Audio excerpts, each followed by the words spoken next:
야곱이 이때 나이가 129세입니다.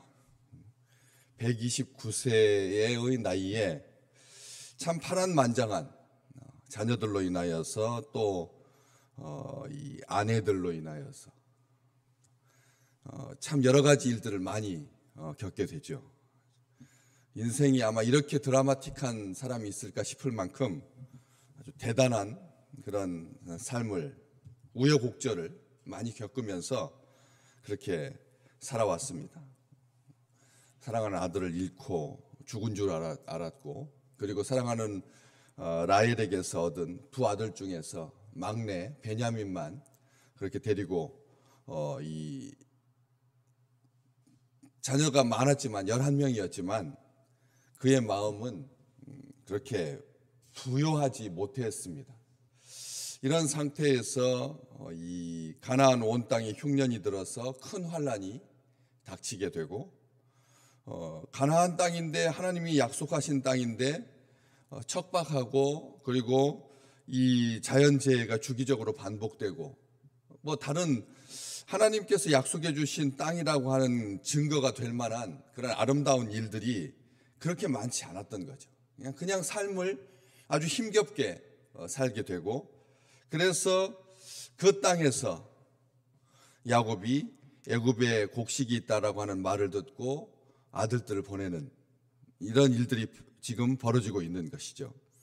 참 비참하기도 하고 또 어떻게 보면 안타깝기도 하고, 가나안 땅에서 하나님께서 세워주신 사람들의 삶이 그렇게 막 확장적이고, 그리고 아주 능동적이고 적극적인 그런 삶이기보다는 빼앗기고 변명하고 이리저리 쫓겨다니고, 아브라함 때부터 아내를 누이라고 했다가 바로에게 빼앗길 뻔하고 하나님께서 역사하지 않으셨으면 큰일 날 뻔했던 그런 일들을 겪었던 바로 그 땅이 가나안 땅.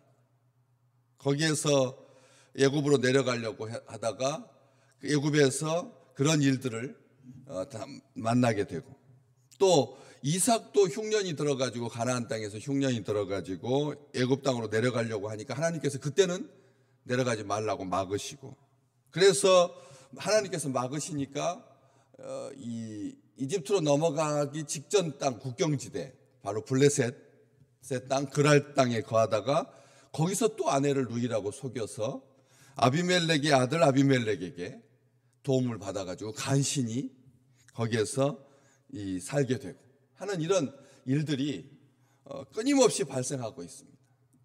이런 상태에서 다시 애굽에 곡식이 있다고 해서 애굽에 손 벌려야 하는 그런 처지인 거죠. 사실 정확하게 말하면 이런 상태에서 11째 아들이었던 요셉이 애굽의 총리가 되어서 나라를 다스린 지 8년이 지났지만 그때까지도 야곱은 아들이 살아서 대제국의 총리가 되었다라고 하는 것을 모르는 상태였습니다. 알지 못했습니다. 형제들도 까마득히 다 잊어버렸고, 다 이제 그들의 생각 속에서는 요셉이 떠난 지가 아주 오래된 그런 시간인 것이죠.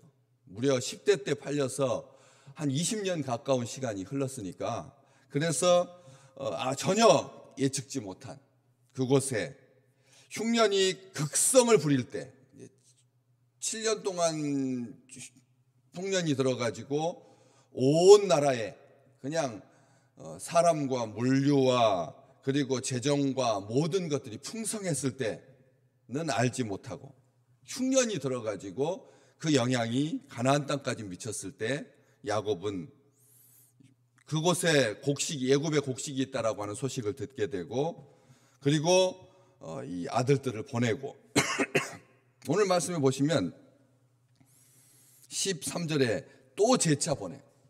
한 번 보내서 안 되니까 두 번 보내. 그 과정에서 있었던 모든 일들 보내고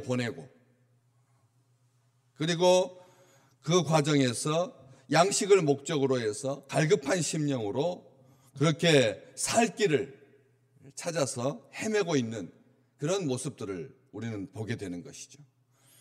요셉의 형들 10명이, 베냐민은 아버지에게 있고, 그 10명이 상상도 못할 일이 계속 벌어지게 되는 것이죠. 가운데 통역관을 세워서 요셉이 애굽어를 사용하니까 정말 히브리어는 하나도 섞이지 않은 아주 오리지널한, 아주 온전한 그런 애굽어를 사용하니까 전혀 알 수가 없었습니다. 형체도 변했고 체구도 변했고 그리고 위치도 변했고 모든 것이 다 변한 상태에서 단지 자기들은 식량을 얻기 위해서 가나안 땅에서 국경을 넘어온, 그래서 이게 수상한 사람들이다, 식량을 빙자해서 나라를 정탐하기 위해서 온 사람들 아니냐라고 하는 그런 오해를 받게 되고 투옥하게 되고, 그리고 베냐민을 다시 데려오기 위해서 시므온이 억류되는,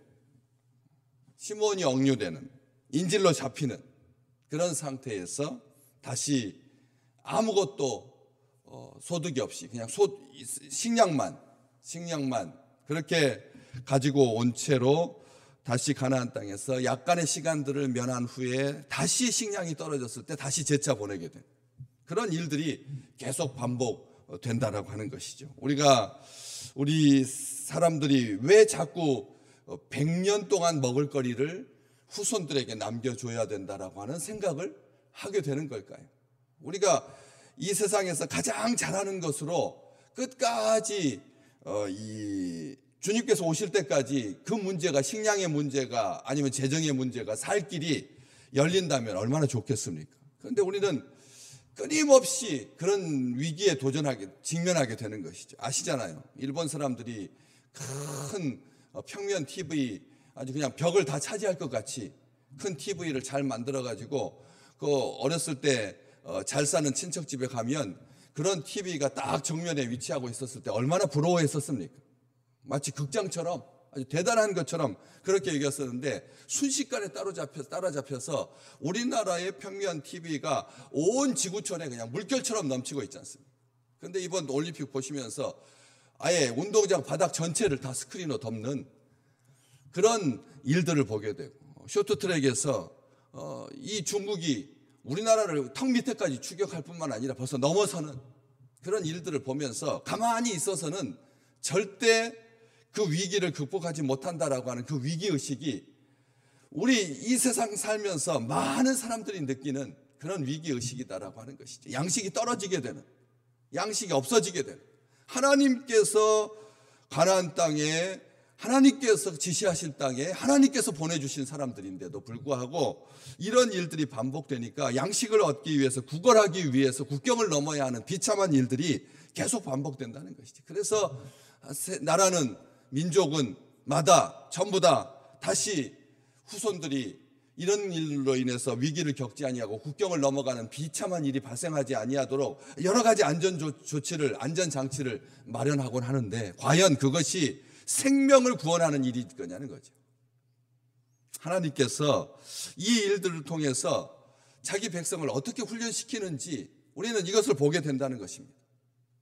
르우벤이 설득하고 아버지를, 또 안 되니까 유다가 나서서 내가 이 형제들을 다시 데려오지 못하고, 시몬 형을 데려오지 못하고, 그리고 곡식을 가져오지 못하면 내 아들을 죽여도 좋습니까? 베냐민 이번에 보내지 않으면 그 나라의 최고 책임자가 절대 우리에게 우호적으로 대하지 않을 것입니다. 아주 합리적이고 이성적이고 제대로 된 판단을 가지고 자기 아들을 아버지에게 볼모로 잡히면서까지 그렇게 용기를 내어서 아버지에게 간청하게 되고, 야곱은 결단합니다.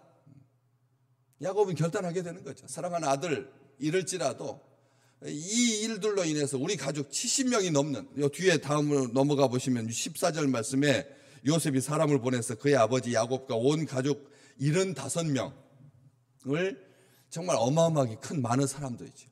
그 가족들을 먹여 살리기 위해서 이 고령의 아버지가 최후의 결심을 하게 됩니다. 요셉을 두려워하는 형제들은 그 앞에서 어찌할 바를 몰라 상황에 이리저리 쫓기게 되는 그런 비참한 일들을 경험하게 되는 것이죠. 그 와중에서 점점 조금씩 뭔가 변화의 기류가 발생하게 되는 것이죠. 우리가 요셉을 팔아서 요셉을 죽이고자 했다가 요셉을 죽이지 말라고 하는 형의 그 말을 듣고 팔았었을 때 그러한 일들이 지금 우리에게 이런 악재로 닥치는 것 아니냐. 어제 아도니 베색이 자기가 수하에 있던, 자기가 정복했던 그 사람들을 함부로 하고 인격을 무시하고 잔악하고 포악하게 굴었던 그런 대로 자기가 당하니까 그때사 하나님께서는 자기가 행한 대로 나에게 갚으시는 분이라고 그렇게 말했던 것처럼 형제들도 서서히 이런 일들을 통해서 경험하게 된다는 거죠. 그냥 단순하게 사람이 생각하는 어떤 신적인 존재에 의해서 자기가 괴로움을 당하는 것이 아니라 사람이 행한 대로 거두게 된다는 것을 이 과정 속에서 점점 경험하게 되는 것이죠. 형제들을 선대하는 요셉의 모습을 보게 됩니다. 자기에게 악하게 굴었지만, 자기를 죽이려고 했지만, 그럼에도 불구하고 형제들에 대해서 악한 감정을 품지 아니하고 선대하려고 하는. 그래서 막내 자기 바로 밑에 동생 베냐민이 형들과 함께 왔을 때 그 감정이 복받쳐서 엉엉 울게 됩니다. 그래서 그 감정을 수습하기 위해서 그 자리에 있지 못하고 급히 자리를 떠나서 그 서름에 복받쳐서 울었던 요셉의 마음을 보게 되는 거죠. 형제들을 위해서 잔치를 베풀었는데 어떻게 자기 형제들 순번대로 딱 정확하게 좌석이 배치되어 있는 것도 이상했지만 어쨌든 그 과정 속에서 조금씩 시기하고 질투하고 또 아들을 편애함으로 말미암아 발생했던 그 아버지의 그 편애가 형제들 간에 얼마나 큰 원망이 되었고, 그리고 그런 일들로 인해서 불평과 이러한 오래도록 쌓였던 감정들, 이복 형제들 간에 벌어지는 충분히 예측할 수 있는 그런 일들이 지금도 우리 민족이, 우리나라가 아직도 겪고 있는 그런 일들을 일소하고 계시는 하나님께서 운행하고 계시는, 화해와 일치를 이루게 하시는, 악을 선으로 갚게 하시는 하나님의 역사를 보게 된다는 것이죠. 요셉의 그 울음소리가 드디어는 어떻게 됩니까? 바로의 귀에까지 들리게 되는 것이죠. 오늘 말씀 그렇게 되고 있습니다. 요셉이 자기 형제들에게 알려지게 되고 요셉의 친족이 바로에게 드러나게 되고, 알려지게 되고 드러나게 됩니다. 누가 하시는 일입니까? 하나님께서 알려지게 되고 드러나게 하신다는 거죠. 아무것도 감출 수 없습니다. 우리는 이것을 기억합니다. 우리는 이것을 기억해야 합니다. 우리가 신앙생활하면서 우리가 숨길 수 있는 것이 뭐가 있겠습니까? 하나님을 향한 사랑하는 마음이 숨길 수 있습니까? 다른 사람을 향한 탐욕적인 그런, 다른 사람을 질투하고 시기하는, 다른 사람들을 정죄하고 판단하는 이러한 일들이 감춰질 수가 있겠습니까? 아무도 몰랐습니다. 천년이 다 이번에 아시잖아요. 그 제주 공항에서 그 동생이 다른 사람들 그냥 실종자로 처리하고 다른 사람들 배반자로 처리하고 그렇게 처리했지만 100살이 넘은 누이의 유전자를 통해서 그 젊은 그 동생이 어떻게 살해되었는지를 이게 과학이 발달해가지고 그 전까지 이게 누구 뼈인지도 몰랐는, 그렇지 않습니까? 70년이 지났는데 어떻게 할 수가 있겠습니까? 영원히 묻히고 말 일 아니겠습니까? 공항에 이 시멘트 활주로 밑에 묻혀있는 그런 사람의 뼈를 어떻게 우리가 찾을 수가 있겠습니까? 하나님께서 어떻게 하십니까? 다 드러나게 하신다는 거예요. 영원히 없어질 것 같고 소멸되고 감춰질 것 같은, 죽여서 화장해가지고 뿌리면 소멸돼 버릴 것 같은 그런 흙으로 돌아갈 수밖에 없는 인생인데 하나님께서 알려지게 되고 드러나게 하신다는 것이죠. 오늘 요셉은 형제들을 용서합니다. 근심하지 말고 한탄하지 마십시오. 하나님께서 형들보다 먼저 앞서서 나를 보내신 것입니다. 하나님께서 하신 일입니다. 하나님께서 우리 가족을 살려주시려고 이렇게 하신 겁니다. 모든 일에 하나님의 마음을 가지고 긍정적으로 말하시기를 주님의 이름으로 축복합니다. 있을 때마다 아프다, 있을 때마다 죽겠다, 있을 때마다 망할 거다 한 것이 아니라 코를 풀 때조차도 흥하라고 하는 이 민족의 아름다운 정서가 우리 귀한 믿음의 식구들에게 그냥 흥하는 게 아니라 하나님께서 함께 해주셔서 높이 세우시고 그 가족이 아름다운 땅에서 흉년을 다 면하고 그리고 다시 하나님께서 정해주신 그 땅에서 하나님의 나라를 이루어가는 이 놀라운 하나님의 경륜이 오늘 이번 한 주간 우리 믿음의 백성들에게 날마다 넘쳐나시기를 주의 이름으로 축복합니다.